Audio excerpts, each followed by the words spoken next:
सिमन ज्वाला शैतान को घायल करने में कामयाब रही थी, लेकिन एक शक्तिशाली पलटाव बल ने उसे भी उड़ा दिया। राघव ने जल्दी से उसे पकड़ लिया, लेकिन वह उसे रोकने में असमर्थ था। वह भी उसके साथ उड़ गया। राघव ने सिमन को कसकर पकड़ रखा था और वे पहाड़ से टकरा गए। राघव का खून उसके अंदर उमड़ पड़ा और वो लगभग मुंह भर खून खांसने ही वाला था। उसने इस सारे बल का खामियाजा भुगता था, इसलिए सिमन की हालत ज्यादा अच्छी थी।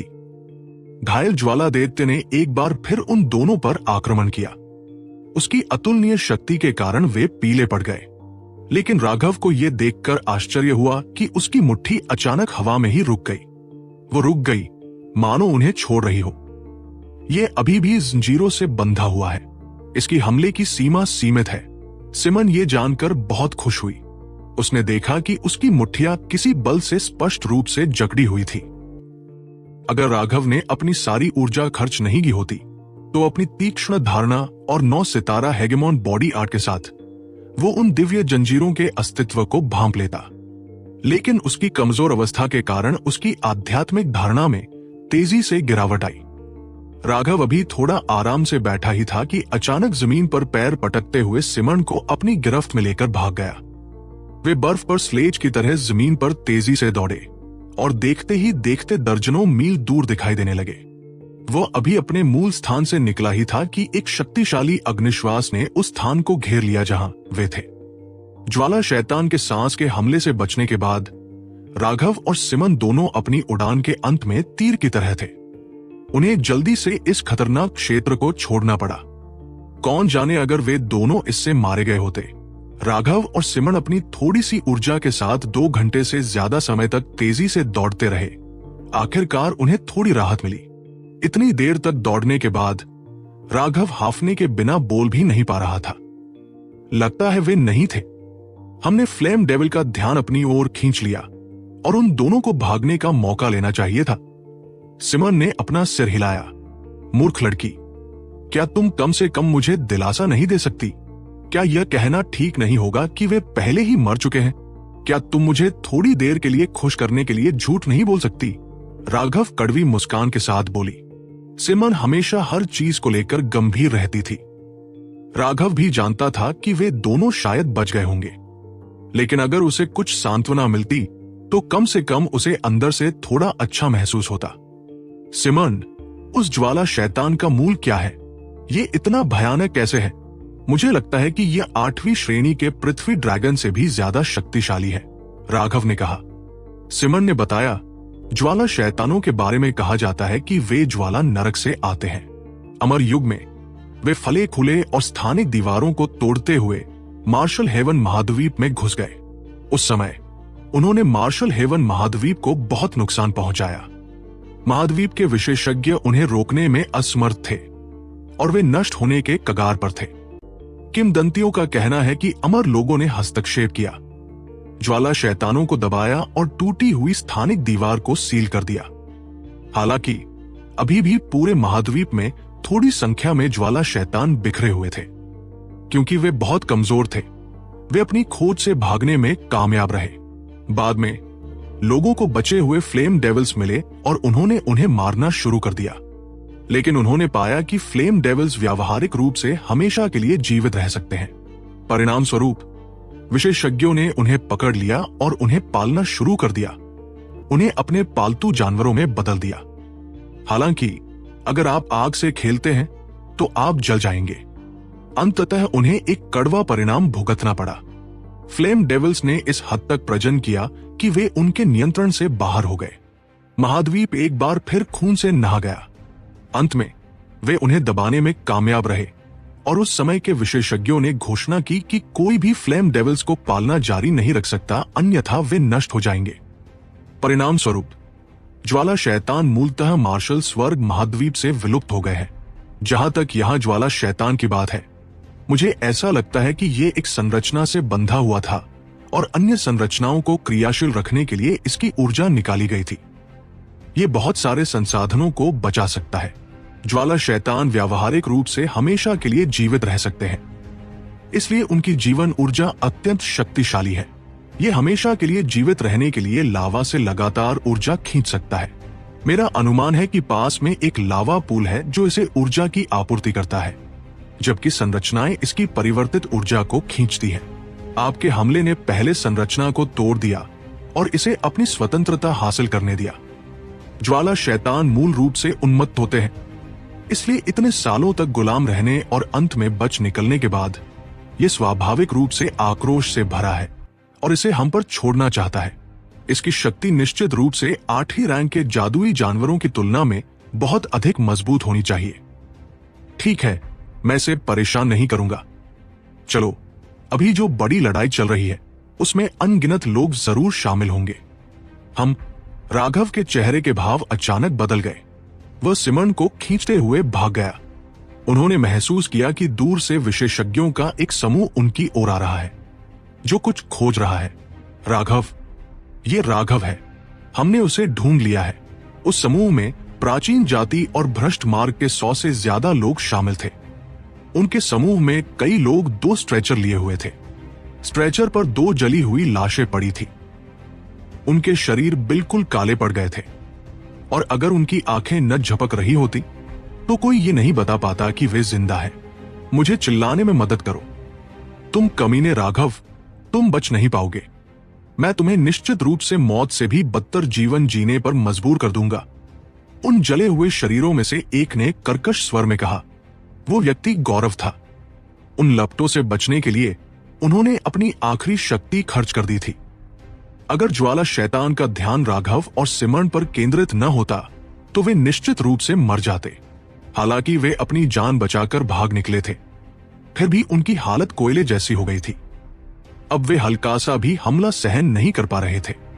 सौभाग्य से राघव द्वारा ज्वाला शैतान का ध्यान आकर्षित करने के बाद उन्होंने अपनी बची हुई ऊर्जा का उपयोग करके बाहर निकल गए और संयोग से उनकी ओर से आए विशेषज्ञों से टकरा गए, जो शोरगुल में फंस गए थे।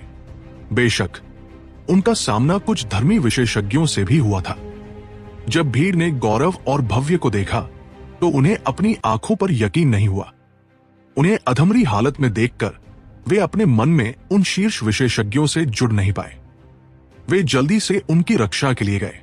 जहां तक धर्मी विशेषज्ञों का सवाल है, उन्हें नहीं पता था कि क्या करना है या क्या हुआ है। बच निकलने के बाद वे बेहोश होने से बच गए। दांत पीसते हुए उन्होंने अपने आदमियों को फ्लेम डेविल के चारों ओर चक्कर लगाने और राघव का पीछा करने का आदेश दिया था। उन्हें यकीन था कि उसकी हालत उनसे ज्यादा अच्छी नहीं है। अब उसे पकड़ने का सबसे अच्छा मौका था। राघव, तुम कमीने, बच नहीं पाओगे। लॉर्ड गौरव, तुम निश्चित रूप से मौत से भी बदतर जीवन जीने को मजबूर हो जाओगे। एक भ्रष्ट विशेषज्ञ चिल्लाया।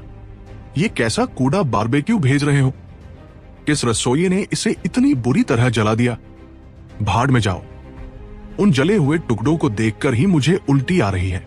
राघव ने हार मानने से इनकार कर दिया। सिमरन के साथ भागते हुए उसने जोर से चिल्लाकर जवाब दिया, जिससे गौरव और भव्य गुस्से से लगभग बेहोश हो गए। क्या वो वाकई उन्हें बारबेक्यू समझ रहा था? राघव, मैं फाड़ दूंगा, PFFT, भव्य ने मुंह में खून खांसते हुए कहा। वह और गौरव दोनों ही अपनी सारी स्वर्गीय दाव ऊर्जा पहले ही समाप्त कर चुके थे। उनके पास आध्यात्मिक युवान भी नहीं बचा था। वे बहुत ही भयानक स्थिति में थे। अभी उनके पास ठीक होने की कोई क्षमता नहीं थी। उन्हें पहले अपनी आध्यात्मिक शक्ति को पुनः प्राप्त करने के लिए औषधीय गोलियों का उपयोग करना था। यह एक बेहद धीमी प्रक्रिया थी और इस अवस्था में वे थोड़े से भी खतरे से मर सकते थे। लेकिन वे यह भी जानते थे कि राघव पूरी तरह से थक चुका था। अगर उन्होंने उसे अभी नहीं मारा तो भविष्य में बहुत मुश्किल होगी। इसलिए ये एक दुर्लभ अवसर था। अचानक प्राचीन जाति विशेषज्ञों में से एक ने राघव पर तीर चलाया। राघव ने अपनी तलवार उसके पीछे घुमाई और उस तीर को नष्ट कर दिया, लेकिन वह भी उड़ गया। हाँ, जैसी कि उम्मीद थी, तुम्हारी ऊर्जा सचमुच खत्म हो गई है। राघव, मेरे एक साधारण हमले को रोकना तुम्हारे लिए मुश्किल है। जिस व्यक्ति ने तीर चलाया था वह सिर्फ द्वितीय श्रेणी का दिव्य था। उसका यह तीर सिर्फ राघव की स्थिति की परीक्षा लेने के लिए था। इस समय राघव भी थक चुका था। उसका आध्यात्मिक युवान भी खत्म हो चुका था। अपनी शारीरिक शक्ति के बल पर अपनी तलवार उठाना ही उसके लिए भारी पड़ रहा था। ब्लड ड्रिंकर का इस्तेमाल तो दूर की बात थी। ऊर्जा खत्म हो गई है, तुम आकर इसे आजमा सकते हो, राघव ने अचानक रुकते हुए व्यंग्य किया। ठीक है, तुम मुझे इसे आजमाने दो। भ्रष्ट पद की ओर से एक तृतीय श्रेणी का दिव्य प्राणी निकला और हाथ की मुहरें बनाते हुए उसके सामने एक खोपड़ी प्रकट हुई। उसने उस पर मुंह भर खून थूक दिया। खोपड़ी से एक भयंकर दुष्ट आभा फूट पड़ी। वो तुरंत बड़ी हो गई और उसने राघव पर प्रकाश की एक किरण फेंकी। राघव अंदर ही अंदर गुस्से से बोला, साले, मैं तुम्हें इसे आजमाने के लिए कहता हूं और तुम इसे आजमाते हो। मैं तुम कमीनों को आमतौर पर इतनी आज्ञाकारी होकर सुनते हुए नहीं देखता। उस प्रकाश को अपनी ओर आते देख वो समझ गया कि ये एक खजाने की वस्तु है। हालांकि ये एक विधर्मी वस्तु थी। इस तरह का हमला उसे और सिमन को उनकी कमजोर अवस्था में आसानी से मार सकता था। सिमन का चेहरा पीला पड़ गया था। आखिरकार फ्लेम डेविल के हमले को रोकने से उसकी शक्ति थोड़ी कम हो गई थी। अब वो लड़ने में असमर्थ थी। खून पीने वाले, इसका तिलक कर दो। खून पीने वाला अचानक प्रकट हुआ। लाल रोशनी की एक किरण आसमान में उठी और एक दिव्य कृपाण में तब्दील हो गई जो उस रोशनी पर टूट पड़ी। राघव पहले से ही ब्लड ड्रिंकर का इस्तेमाल करने में असमर्थ था, लेकिन उसने उसके अनुरोध को स्वीकार कर लिया और खुद ही हमला शुरू कर दिया। हालांकि राघव की शक्ति के बिना हमला बहुत कमजोर था और वह इसका इस्तेमाल केवल एक बार ही कर सकता था। भ्रष्ट विशेषज्ञ और खोपड़ी को ब्लड ड्रिंकर ने उड़ा दिया। वे विशेषज्ञ डर के मारे पीले पड़ गए और सब रुक गए, पास जाने की हिम्मत नहीं जुटा पाए।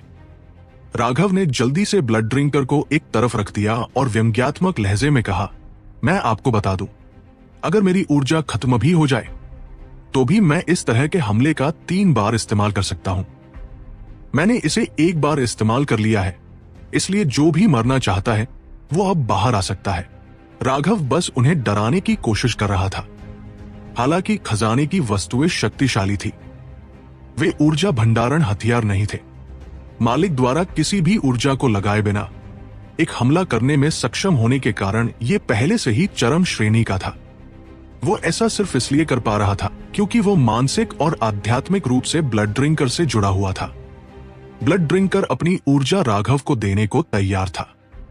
यह पूर्ण विश्वास था, लेकिन चाहे वो उस पर कितना भी भरोसा क्यों न करता हो, बिना किसी ऊर्जा के वो राघव की मदद नहीं कर सकता था। उसकी बात मत सुनो, वो तो बस दिखावा कर रहा है। ऐसा हमला सिर्फ एक बार ही किया जा सकता है। गौरव को चकमा देना इतना आसान नहीं था। आखिरकार वो एक माहिर खिलाड़ी था और उसे खजाने की चीजों की गहरी समझ थी। बाकी लोगों को भी ऐसा ही लग रहा था, लेकिन उन्होंने यह जोखिम उठाने की हिम्मत नहीं की। वे बस साथ साथ रहे, उसका पीछा करते रहे। हर कोई एक ही गति बनाए हुए था। उनमें से कोई भी दोबारा इसे आजमाने वाला पहला व्यक्ति नहीं बनना चाहता था। यह देखकर राघव तेजी से भाग गया। अगर उसे कुछ साथी मिल जाते तो बच निकलने का एक अच्छा मौका था। सरभा, मैं तुम्हें हमला करने का आदेश देता हूं। तुम परिणाम समझो, गौरव चिल्लाया। उसने जिस व्यक्ति का नाम लिया था वह एक साधारण तृतीय श्रेणी का दिव्य प्राणी था। गौरव के आदेश से वह अंदर ही अंदर क्रोधित था। फिर भी उसने हमला कर दिया। यह आदमी बहुत होशियार था। उसने तलवार क्यूई का लंबी दूरी का हमला किया। साथ ही वो पीछे हटने की तैयारी कर रहा था, जिससे गौरव के दांत भींच गए। जाहिर है वो बिना किसी वास्तविक शक्ति के बस दिखावा कर रहा था। जब वह तलवार क्यूई राघव तक पहुंचने ही वाली थी तो एक बिजली का अजगर प्रकट हुआ और उसने तलवार क्यूई को रोक दिया। लेकिन जोरा ने पहले ही भयानक ज्वाला शैतान के हमले को झेला था। वो भी ऊर्जाहीन हो गया था और बिखर गया। राघव और सिमन उड़ गए। सिमन को तो खून की उल्टी भी हुई।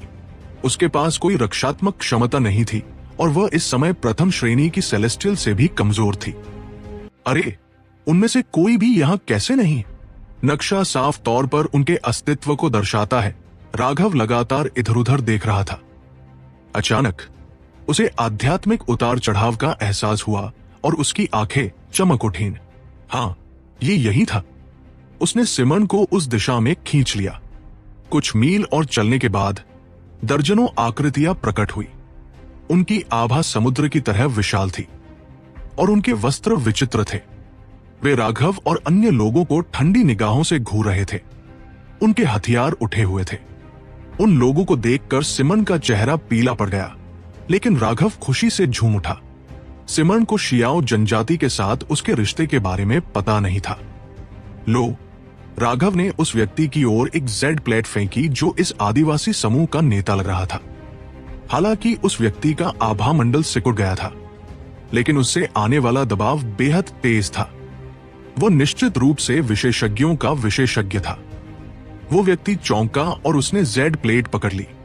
जैसे ही उसने उसे देखा, उसके चेहरे के भाव थोड़े बदल गए और उसने अपने पीछे खड़े लोगों की तरफ हाथ हिलाया। उन्हें मार डालो। उसकी चीख सुनकर वे विशेषज्ञ राघव और सिमन पर टूट पड़े। उनके पीछे मायावी समुद्र प्रकट हुए। वे सभी समुद्र विस्तारक आकाशीय थे। अरे, क्या उस बूढ़े ने मुझे धोखा दिया? राघव इन लोगों को अपनी ओर आते देख चौंक गया। उसने सिमन को पीछे धकेला और उन पर तलवार तान दी, लेकिन उन आदिवासियों ने राघव को पीछे छोड़ दिया और गौरव और अन्य लोगों पर भीषण हमला बोल दिया। जब वे आदिवासी पहली बार दिखाई दिए तो गौरव और अन्य लोग ये सोचकर रुक गए थे कि आदिवासी राघव को मार डालेंगे, लेकिन आदिवासियों ने वास्तव में उनकी बात अनसुनी कर दी। पीछे हटो। गौरव अपना सिर उठाकर देख तो नहीं पा रहा था कि क्या हो रहा है, लेकिन उसे जल्दी ही एहसास हो गया कि स्थिति बिगड़ चुकी है। यहां सिर्फ 100 लोग थे। दर्जनों समुद्री विस्तार वाले आकाशियों के सामने उनके पास कोई मौका नहीं था। सबसे महत्वपूर्ण बात यह थी कि वह और भव्य इतनी बुरी तरह घायल थे कि उनकी जान जा सकती थी। हालांकि उन्होंने अभी भी आदिवासियों की क्रूरता को कम करके आका था। हालांकि वे जल्दी से भाग गए थे, आदिवासियों ने उन्हें नहीं छोड़ा। उन्होंने उनका पीछा किया और पहली ही झड़प में उनके 10 से ज्यादा विशेषज्ञ मारे गए। यह आदिवासियों का क्षेत्र था। यहां स्वर्गीय दाओं का कोई दमन नहीं था। उनकी शक्ति चरम अवस्था में थी और आक्रमणकारियों का सामना करते हुए वे स्वाभाविक रूप से अपनी पूरी ताकत से उनका वध कर देते थे। गौरव और बाकियों को बुरी तरह भागते देख राघव और सिमन अब और बर्दाश्त नहीं कर पाए। राघव ने जल्दी से सिमन के लिए एक सीट निकाल दी। फिर वो जमीन पर सीधा बैठ गया, हांफने लगा। यह बहुत खतरनाक था। वो लगभग उनके हाथों में पड़ ही गया था। तुम्हें राघव होना चाहिए, है ना? आदिवासियों के इस समूह का नेता पास आया। वह 40 के आसपास का लग रहा था। उसकी नाक चौकोर थी और वो बहुत शालीन लग रहा था। ऐसा व्यक्ति जो ज्यादा बोलता नहीं था। हां, मैं राघव हूं। एक सीनियर ने मुझसे कहा था कि अगर मैं ये टैबलेट निकाल लूं तो तुम मेरी मदद करोगे। राघव ने कहा, सही कहा। यह भगवान हेवन का विश्वास का प्रतीक है। इसके अलावा भगवान हेवन ने हमें ये जेड प्लेट दिखाने वाले किसी भी व्यक्ति का ध्यान रखने को कहा है, चाहे हमारी पूरी जनजाति नष्ट ही क्यों न हो जाए।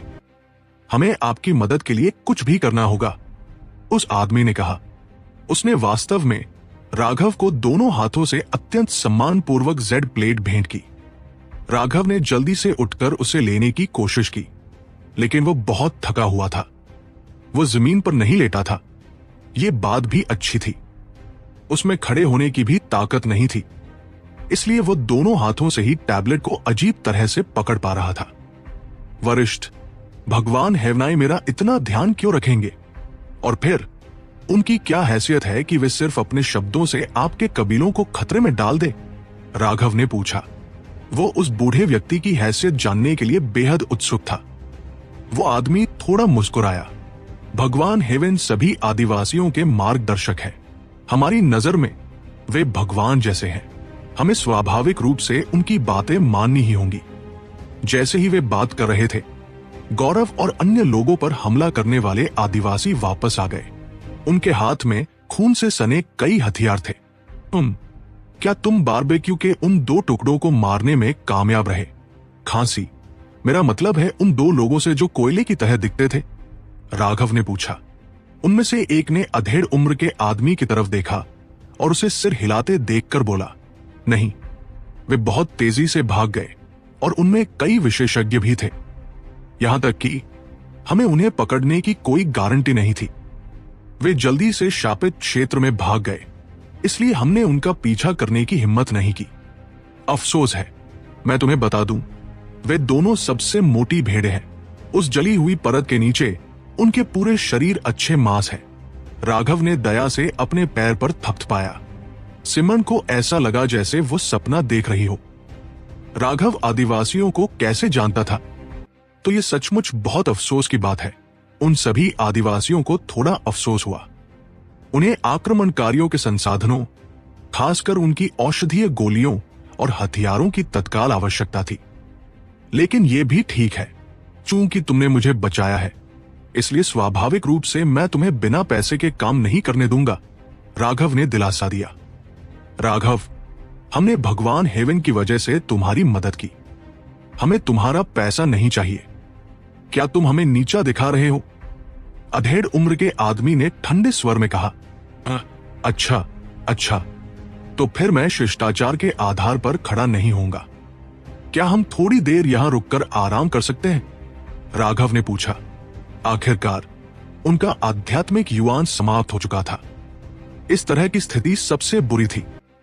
अगर उनके पास आधे से भी कम आध्यात्मिक युवान होता तो भी वे कुछ ही दिनों में उसे पूरी तरह से ठीक कर सकते थे। लेकिन अब जब वे पूरी तरह से थक चुके थे तो ऐसा लग रहा था जैसे उनका शरीर लगभग मृत्यु की स्थिति में पहुंच गया हो। उन्हें पूरी तरह से ठीक होने में लंबा समय लगा। यह एक बहुत ही कष्टदायक स्थिति थी। यही कारण था कि साधक अपनी अंतिम शक्ति का उपयोग तब तक नहीं करते थे जब तक कि उन्हें ऐसा करना आवश्यक न हो। आप जनजाति में आकर आराम कर सकते हैं, अधेड़ उम्र के व्यक्ति ने सिर हिलाया। वो वास्तव में बहुत उत्सुक था कि स्वामी हेवेनाई इस आक्रमणकारी राघव की देखभाल क्यों कर रहे हैं। राघव और सिमरन ने एक क्यूई रिक्वरी गोली निगल ली। 1 घंटे बाद उन्हें आखिरकार ऐसा लगा कि वे चल सकते हैं और वे आदिवासियों के साथ अपनी पैतृक भूमि पर चले गए। लेकिन इस बार राघव को आंखों पर पट्टी बांधने के लिए मजबूर नहीं किया गया। कुछ छोटी दूरी की परिवहन संरचनाओं के बाद वे एक रेगिस्तान में पहुंच गए। वे रेगिस्तान में आगे बढ़ते रहे।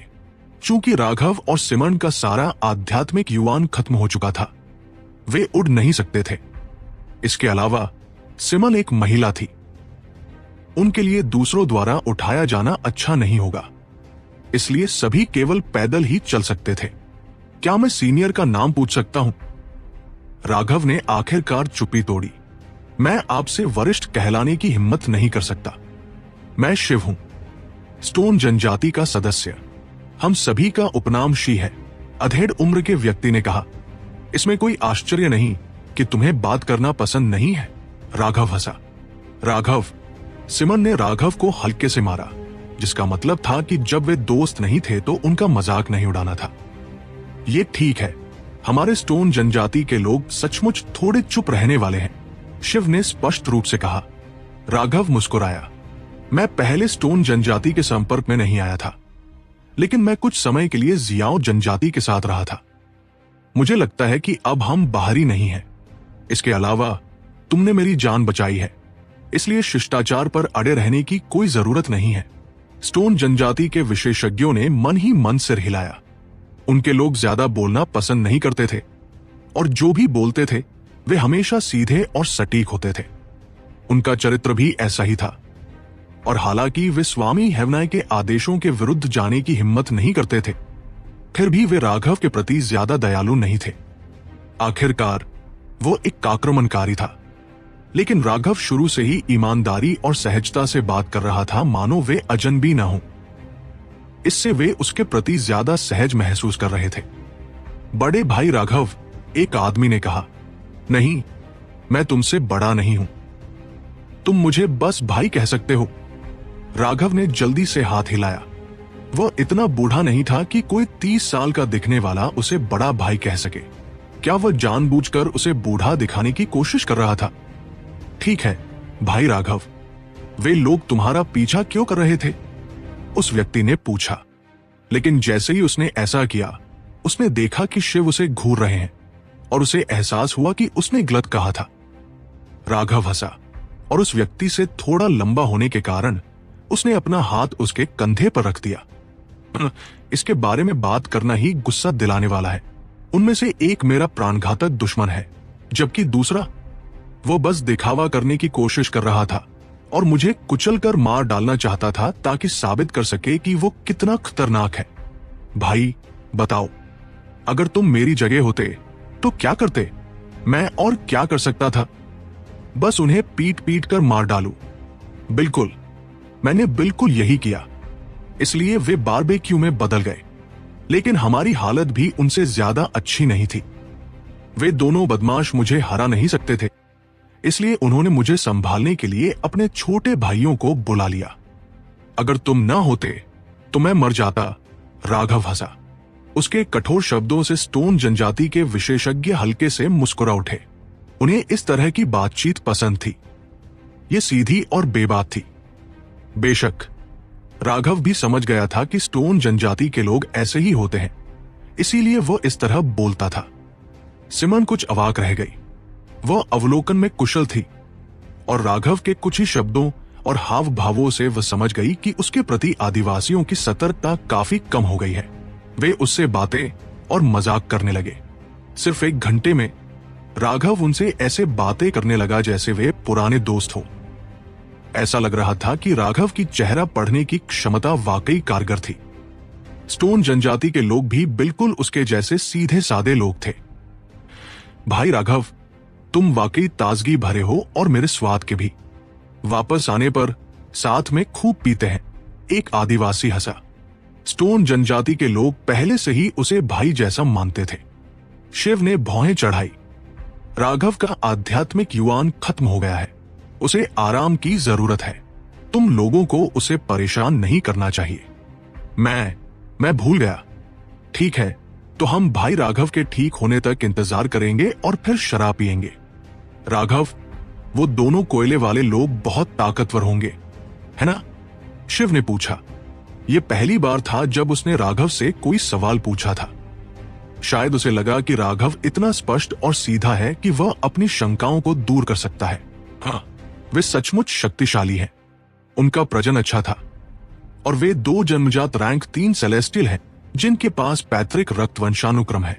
जन्मजात रैंक 3 सेलेस्टियल के बीच भी वे शीर्ष व्यक्ति हैं, राघव ने कहा। पहले राघव उसी क्षेत्र में किसी पर भी हावी हो सकता था, लेकिन अब उसे लगने लगा था कि शैतान उसे घेर रहे हैं। उनसे लड़ना और भी मुश्किल होता जा रहा था। अब वह उन्हें हरा भी नहीं सकता था। लेकिन बाकी लोग एकदम खामोश थे। सब लोग हैरानी से राघव को देख रहे थे। उन्हें साफ पता था कि जनजात 3री श्रेणी के दिव्य प्राणी कितने शक्तिशाली होते हैं। हम पहुंच गए हैं। मैं तुम्हें कबीले के सरदार से मिलवाता हूं। शिव राघव को स्टोन जनजाति के नेता से मिलवाने ले गया। राघव यह देखकर हैरान रह गया कि वह नींव गढ़ने का विशेषज्ञ था। दिखने में वो शिव की ही उम्र का लग रहा था और बाद में ही राघव को पता चला कि वह शिव का दादा था। उसे राघव और सिमन का यहां आना कोई अजीब बात नहीं लगी। वो बहुत मिलनसार था। उसने सीधे राघव और सिमन के लिए एक नया तंबू बनवाया, साथ ही पहरेदार भी तैनात किए ताकि वे शांति से ठीक हो सके। उसने उन्हें उनके स्टोन कबीले की सबसे कीमती औषधीय गोलियां भी दी, लेकिन स्वाभाविक रूप से उन औषधीय गोलियों को लेने से मना कर दिया गया। वे बहुत कम थी और राघव खुद को उन्हें खाने के लिए मजबूर भी नहीं कर सका। उसने सिमन के साथ एकांत में जाने से पहले बस इतना कहा कि उसके पास अपनी गोलियां हैं। इस बार उसे ठीक होने में काफी समय लगा। राघव आधे महीने बाद ही एकांतवास से बाहर आ पाया। उसका आध्यात्मिक युवान आखिरकार ठीक होने लगा था। ये आग जलाने जैसा था। पहली आवश्यकता एक ज्वाला बीज की थी। जब आध्यात्मिक युवान पूरी तरह से समाप्त हो जाता था तो ज्वाला बीज भी बुझ जाता था। आध्यात्मिक युवान प्राप्त करने के लिए ज्वाला बीज को पुनः प्रज्वलित करना आवश्यक था। अपने आध्यात्मिक युवान के ज्वाला बीज को प्रज्वलित करने में उन्हें आधा महीना लगा। अपने आध्यात्मिक युवान को पूरी तरह से समाप्त करने की कीमत बहुत भारी थी। सिमन अभी भी बैठी थी। एकांत में होने के बावजूद उसने अपना घूंघट नहीं पहना था। उसका सुंदर चेहरा, जो पवित्र और मनमोहक दोनों था, उसके सामने पूरी तरह से प्रकट हो गया था। ये एक ऐसी आत्मा चोरी करने वाली सुंदरता थी जो किसी को भी उससे मुक्त नहीं कर पाती थी। कुछ देर तक उसे घूरने के बाद राघव को अचानक एहसास हुआ कि उसकी सांसें तेज हो गई है और एक तीव्र इच्छा जाग उठी है। उसे चूमने की तीव्र इच्छा हो रही थी। शांत रहो, शांत रहो, शांत रहो। जरूरी बातें 3 बार कहनी होती है। मांस देर सवेर बर्तन में पक ही जाएगा, वो भागेगा नहीं, इसलिए जल्दबाजी मत करो। प्रबल इच्छा शक्ति के साथ राघव ने नियंत्रण खोने से बचने के लिए सिमन से मुंह मोड़ लिया। उसके आसपास खुद को नियंत्रित करना बहुत मुश्किल था। चलो लूट का माल देखते हैं। अपना ध्यान भटकाने के लिए राघव ने अपने आध्यात्मिक स्थान के अंदर झांका। अरे, क्या मैं कुछ देख रहा हूं? इतनी सारी चीजें हैं। राघव लगभग उछल पड़ा। उसका आध्यात्मिक स्थान विभिन्न खजानों से भरा हुआ था। वे एक छोटे से पहाड़ पर ढेर में रखे हुए थे। उनकी संख्या शायद 1000 से कम नहीं थी। इसके अलावा खजाने की वस्तुओं के बगल में सैकड़ों स्थानिक छल्ले देखे जा सकते थे। जब आप लोगों को मार रहे थे तो मुझे कुछ न करने में शर्मिंदगी महसूस हो रही थी, इसलिए मैंने इस कबाड़ को इकट्ठा करने में आपकी मदद की। यह उनकी आध्यात्मिक शक्ति को अवशोषित करने के कर्म को रद्द कर देगा। पूर्वी बंजर भूमि की घंटी ने कहा। वरिष्ठ, आपने कितना ठीक किया है। राघव खुश हुआ। वह जानना चाहता था कि पूर्वी बंजर भूमि की घंटी ने कितना ठीक किया है ताकि वह तय कर सके कि इसका इस्तेमाल कब करना है। मैं कितना ठीक हो गया हूं? है, तुम्हें मेरे साथ ऐसा खेल खेलने की जरूरत नहीं है। मुझे जो चोटें लगी हैं, उनकी तुम कल्पना भी नहीं कर सकते। मेरा शरीर अधूरा है और ये थोड़ी सी आध्यात्मिक शक्ति ही मेरी आत्मा को पोषण दे सकती है। ठीक होने के लिए मुझे अपने शरीर के बाकी हिस्सों को ढूंढना होगा। पूर्वी बंजर भूमि की घंटी ने कहा। आपके शरीर के बाकी अंग कहाँ हैं? क्या आपको मेरी मदद की जरूरत है? राघव ने विनम्रता से पूछा। है, क्या तुम चाहते हो कि मैं तुम्हारा एक और एहसान मानूं? छोटे दोस्त, ये विचार छोड़ दो। तुम्हारा भाग्य दूसरों से अलग है, भले ही ये कर्म से मुक्ति पाने के लिए हो। हर बार जब मैं तुम्हारी मदद करूंगा, तब भी तुम्हें स्वर्गीय दाऊस के कर्म भुगतने पड़ेंगे। तुम इस जीवन में किसी पर निर्भर नहीं हो सकते। तुम केवल अपने आप पर भरोसा कर सकते हो। इसे धर्मनिरपेक्ष दुनिया के तरीके से कहें तो, यदि आप किसी पहाड़ पर झुकते हैं तो पहाड़ ढह जाएगा। यदि आप पानी पर झुकते हैं तो पानी सूख जाएगा। क्या बकवास है? ऐसा क्यों लग रहा है कि मैं एक बदकिस्मत सितारा हूं? राघव अवाक रह गया। ऐसा नहीं है।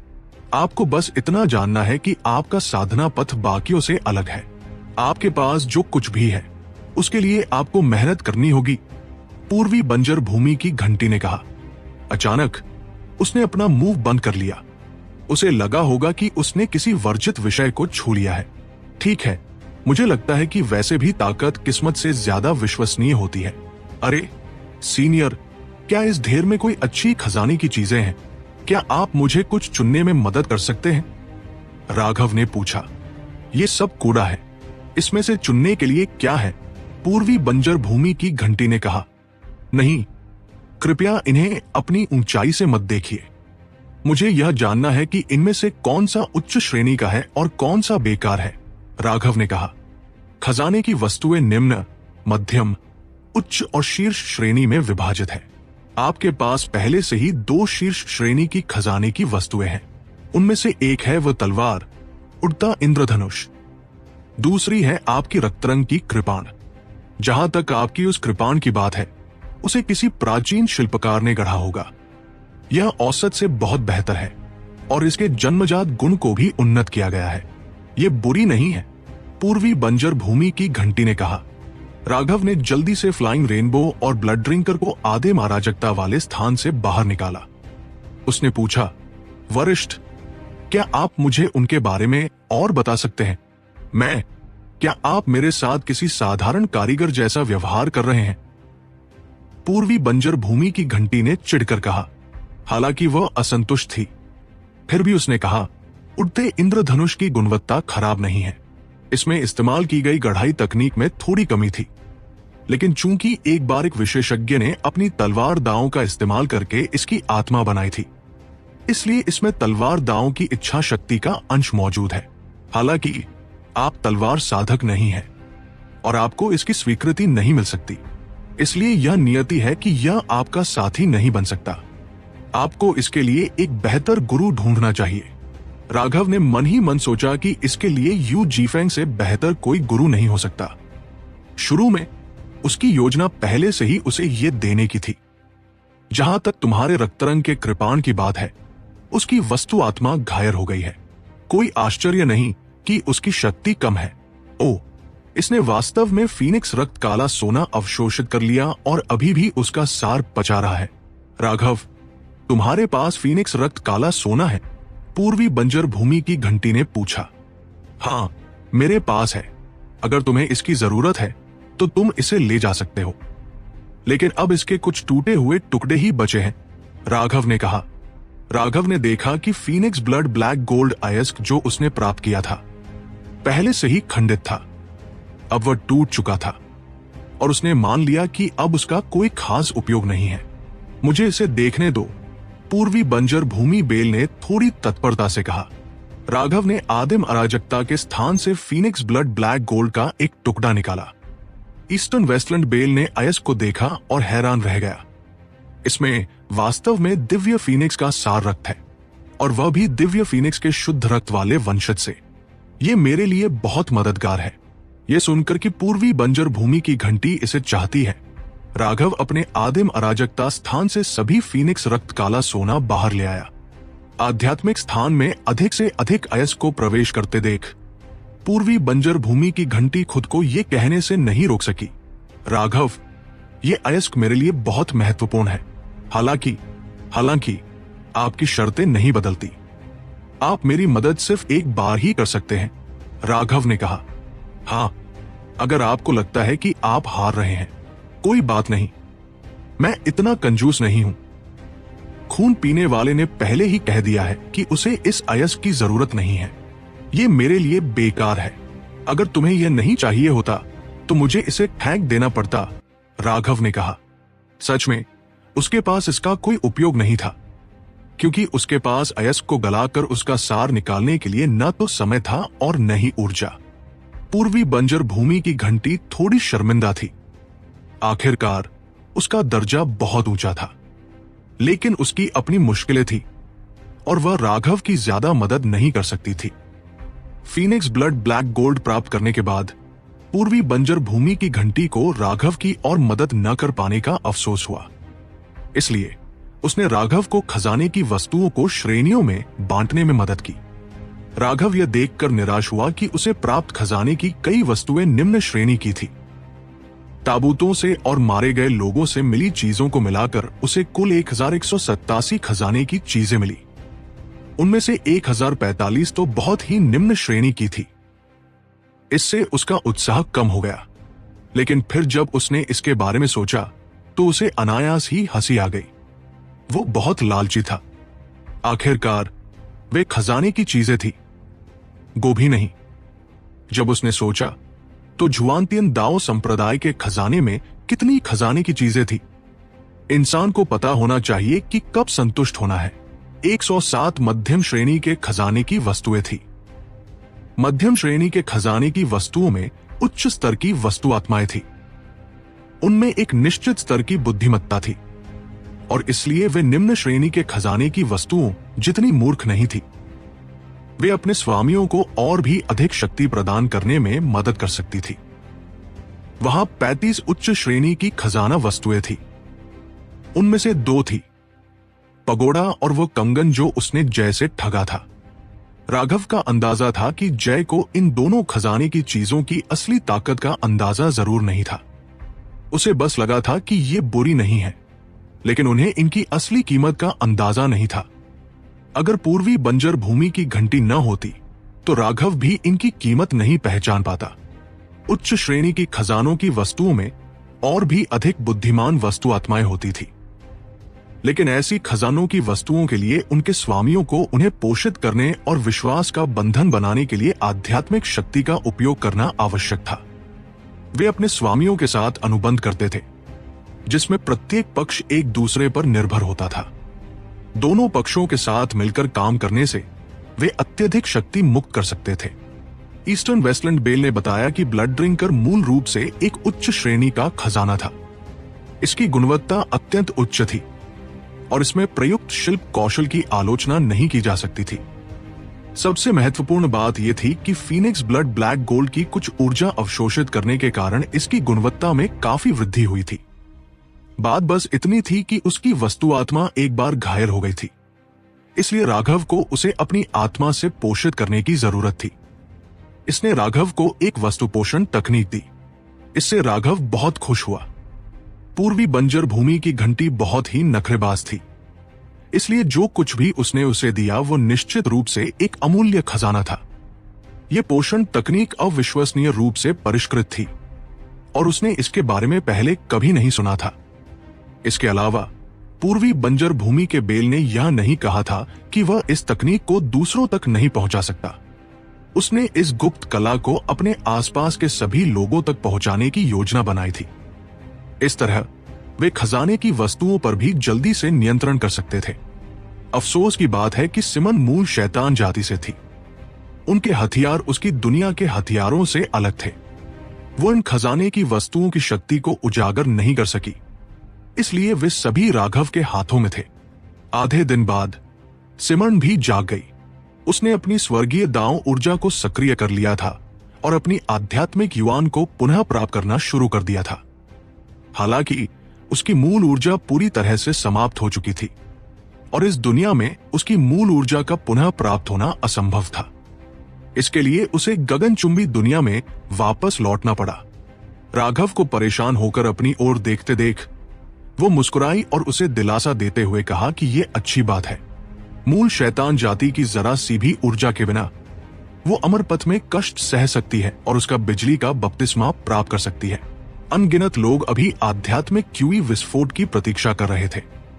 इससे उन्हें सागर विस्तार के लिए एक आदर्श आधार मिलेगा और वे अपने साधना पथ पर आगे बढ़ सकेंगे। कई लोगों ने तो यह भी सोचा कि देवता या अमर बनने का रहस्य इसी स्वर्गीय क्लेश में निहित है। मूल रूप से सिमरन का उस कष्ट को सहने का कोई इरादा नहीं था, लेकिन चूंकि राघव ने उसे एक स्वर्गीय दांव फल दिया था, इसलिए वह उस विशेष उपचार का आनंद ले सकी।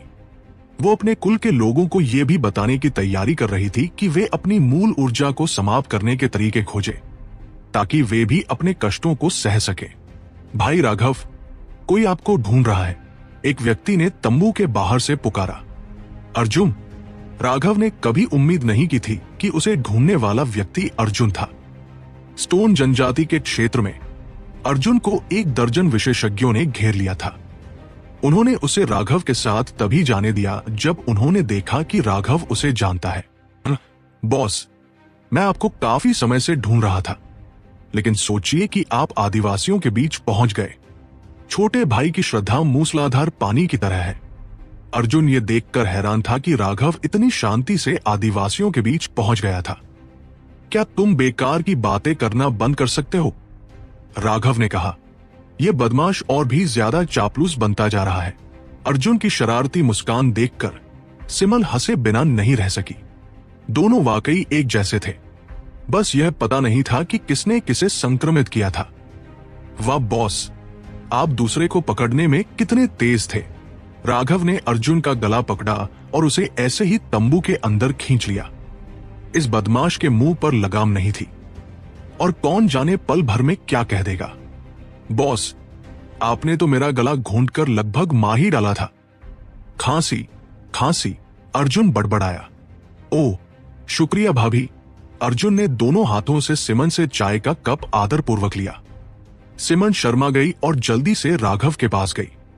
तुम दोनों बातें कर सकते हो, मैं टहलने चलती हूं।